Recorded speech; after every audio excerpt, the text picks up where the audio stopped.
મારું નામ વિભા વેકરિયા છે અને આ અત્યારે દ્વિશતાબ્દી મહોત્સવમાં અમે ઘનશ્યામ ચરિત્ર સ્ક્રોલ પેઇન્ટિંગ પ્રદર્શિત કર્યું છે, જે 58 મીટર લાંબુ અને 3 ફૂટ પહોળું છે.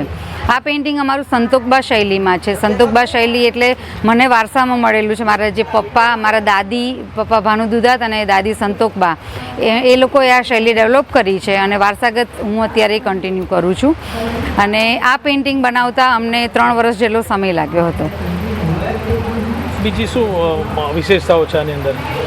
આ પેઇન્ટિંગ તમે જોશો તો તમને ક્યાંય એક કટ નહીં લાગે. કન્ટિન્યુઅસ, સપોઝ કે 2 પ્રસંગ વચ્ચે ભલે 2-5 વર્ષનો ગેપ હોય, પણ પેઇન્ટિંગ બનાવેલું એવી રીતે છે કે એ કન્ટિન્યુ છે. અને બીજું કે આ પેઇન્ટિંગમાં અમે મેક્સિમમ 5 જેટલા કલર જ યુઝ કરેલા છે.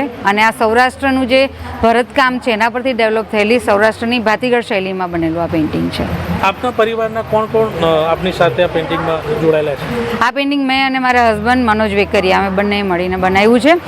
આ સિવાય અમારા આ જ કલા વારસાને લેગેસીમાં અમારી દીકરી આગળ વધારી રહી છે કે જેણે રામાયણનું 35 મીટર લાંબુ પેઇન્ટિંગ બનાવ્યું છે. અને આ બંને painting India book of record અને એશિયા બુક ઓફ રેકોર્ડમાં રેકોર્ડ થયેલા છે. મારું નામ મનોજ વેકરિયા, મારું મૂળ વતન સૌરાષ્ટ્ર અને હાલ સુરત.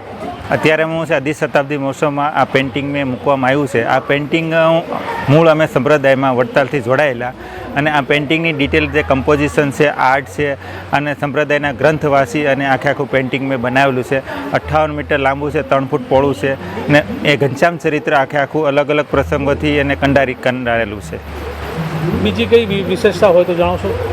આ પેઇન્ટિંગ છે ને સૌરાષ્ટ્રની ભાતીગળ શૈલીમાં બનેલું છે. સરળ અને નાના બાળકોથી માંડીને વૃદ્ધો લોકોને સરળ રીતે સમજાય અને આપણી જે સંસ્કૃતિ છે એ સરળ રીતે સમજાય અને એનો વારસો આપણે જળવાઈ રહે એના માટે અમે આ બનાવેલું છે.